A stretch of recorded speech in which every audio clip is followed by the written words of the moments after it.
Abis Lebaran, langsung loncat ranking FIFA. Bayangin, kalau Indonesia sapu bersih, ST Kids dan Nevis dan Bulgaria di GBK. Posisi Garuda bisa meroket drastis. Siap lihat sejarah baru tercipta di depan puluhan ribu supporter? Siapa sangka dari Australia muncul calon winger baru untuk Garuda. Nama Luke Vizqueri tiba-tiba jadi sorotan setelah mengaku sudah berkomunikasi langsung dengan pelatih timnas Indonesia, John Herdman. Apakah ini sinyal kuat amunisi baru untuk Merah Putih atau baru sebatas penjajakan awal? Grup neraka, Jepang, Cina, Qatar, dan Indonesia. Mampukah Garuda Muda bikin kejutan dan rebut tiket Piala Dunia? Di channel Kick Off Indonesia, kita bahas semuanya tajam, objektif, dan penuh semangat merah putih. Buat kamu yang hidup dengan sepak bola Indonesia, inilah tempatnya. Jangan lupa subscribe, nyalakan lonceng notifikasi, dan tulis pendapat kalian di kolom komentar. Libur Lebaran baru selesai, tapi atmosfer sepak bola nasional langsung panas lagi. Ajang FIFA Series resmi digelar di Stadion Utama Gelora Bung Karno dan Timnas Indonesia bakal menghadapi wakil Karibia, tim nasional sepak bola St. Kitts dan Nevis. Sekilas mungkin ada yang meremehkan.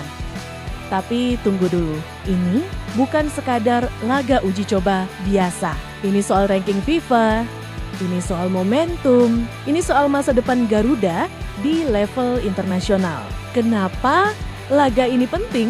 Karena setiap pertandingan resmi FIFA punya dampak langsung ke poin ranking. Jika Indonesia berhasil mengalahkan ST Kids dan Nevis, peluang lolos ke final FIFA Series terbuka lebar. Dan di partai puncak, kemungkinan besar kita akan menghadapi tim Eropa, tim nasional sepak bola Bulgaria. Nah, disinilah skenarionya jadi menarik. Kalau Indonesia menang 2 kali, mengalahkan ST Kids dan Nevis, lalu menundukkan Bulgaria di final, lonjakan poin ranking FIFA bisa signifikan. Apalagi jika Bulgaria berada di posisi ranking yang lebih tinggi. Sistem poin FIFA sangat menguntungkan kemenangan atas tim dengan peringkat lebih baik. Artinya, ranking Indonesia bisa naik drastis. Mental dan kepercayaan diri tim meningkat. Bermain di GBK tentu jadi keuntungan tersendiri. Dukungan puluhan ribu supporter bisa jadi pemain ke-12. Setelah euforia Lebaran, ini bisa jadi momentum kebangkitan semangat nasional. Secara taktik, laga ini juga penting.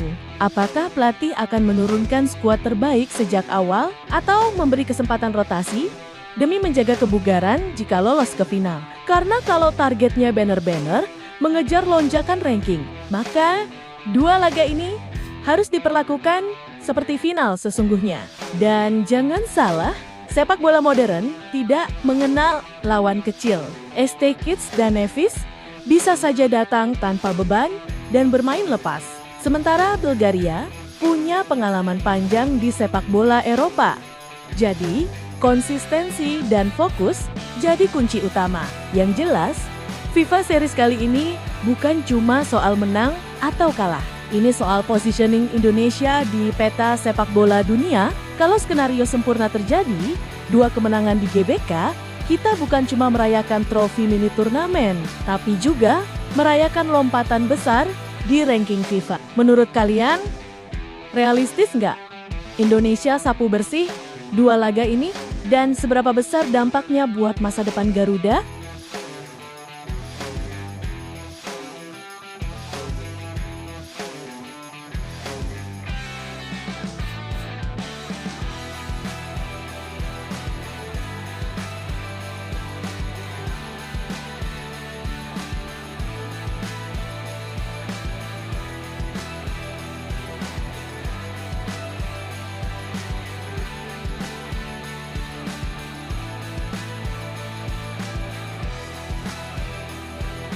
Jangan lupa like, komen, dan subscribe ya. Buat kalian yang sudah subscribe, semoga selalu dilancarkan rezekinya, diberikan kesehatan, dan semua urusannya dipermudah. Amin. Buat yang belum subscribe, masa kalah sama bocil yang udah duluan klik tombol subscribe? Yuk, dukung terus channel ini supaya kita bisa terus bahas update sepak bola paling panas, dan paling lengkap. Kabar mengejutkan datang dari winger muda berdarah Indonesia, Luke Vizqueri, pemain berusia 20 tahun yang saat ini membela MacArthur FC, itu mengaku sudah menjalin komunikasi dengan pelatih Timnas Indonesia, John Hartman. Ini bukan sekadar rumor media sosial, pengakuan langsung dari sang pemain jadi sinyal bahwa pintu Timnas Indonesia terbuka untuk talenta diaspora yang benar-benar punya kualitas dan komitmen. Siapa? Luke Vizqueri. Luke dikenal sebagai winger modern dengan kecepatan tinggi, akselerasi tajam, dan kemampuan duel 1 lawan 1 yang berani. Bermain di kompetisi Australia membuatnya terbiasa dengan intensitas fisik dan tempo cepat. Di usia 20 tahun, ia masih sangat muda dan punya ruang berkembang yang besar. Jika melihat kebutuhan Timnas Indonesia saat ini, sektor sayap memang selalu membutuhkan pemain yang eksplosif dan konsisten. Masuknya nama John Hartman sebagai pelatih membuka babak baru dalam proyek pembangunan Timnas Indonesia. Hartman dikenal sebagai pelatih yang detail, disiplin, dan punya visi jangka panjang dalam membangun tim nasional. Komunikasi antara Hartman dan Luke bisa menjadi langkah awal proses yang lebih serius. Namun tentu saja, semua tetap bergantung pada administrasi, regulasi, dan kesiapan sang pemain untuk benar-benar membela merah putih.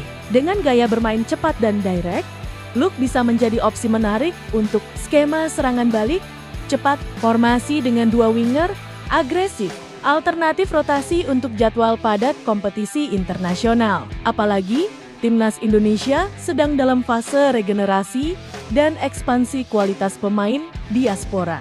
Kehadiran pemain muda seperti Luke bisa menambah kedalaman skuad. Meski baru tahap komunikasi, kabar ini sudah cukup membuat publik sepak bola Indonesia penasaran. Apakah Luke Vizqueri akan benar-benar berseragam Garuda atau ini hanya sebatas penjajakan awal? Satu yang pasti, proyek Timnas Indonesia terus bergerak dan mencari potensi terbaik dari seluruh penjuru dunia. Menurut kalian, apakah Luke Vizqueri layak mendapat kesempatan di Timnas Indonesia?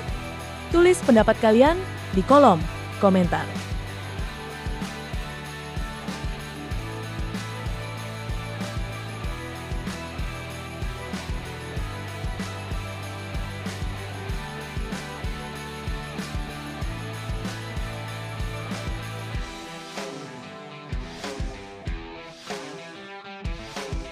Kita lanjut ke drawing resmi. Timnas U17 Indonesia masuk grup berat. Kabar besar datang untuk sepak bola usia muda Indonesia. Drawing Piala Asia U17 2026 resmi digelar dan hasilnya Timnas U17 Indonesia harus bersaing dengan 3 kekuatan Asia, Jepang, China, dan Qatar. Turnamen ini akan berlangsung pada 7 hingga 24 Mei tahun 2026 di Arab Saudi. Tapi yang bikin tegang bukan cuma lawannya, taruhannya luar biasa besar. Karena 2 tim teratas dari setiap grup akan langsung mengamankan tiket ke Piala Dunia U-17 2026 yang digelar di Qatar pada bulan November. Artinya, fase grup adalah penentuan hidup dan mati. Jepang selalu jadi momok di kompetisi kelompok umur. Akademi mereka terstruktur, teknik luar biasa, dan mental bertanding sangat matang.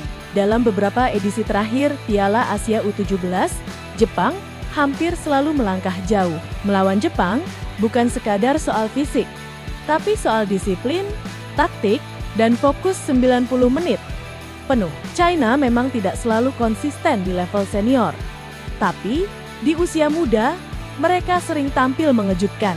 Dengan postur tinggi dan permainan direct, China bisa sangat merepotkan jika Indonesia lengah. Duel melawan China bisa jadi pertarungan fisik dan mental yang sengit. Qatar juga tak bisa diremehkan. Mereka terus mengembangkan pemain muda lewat sistem pembinaan modern.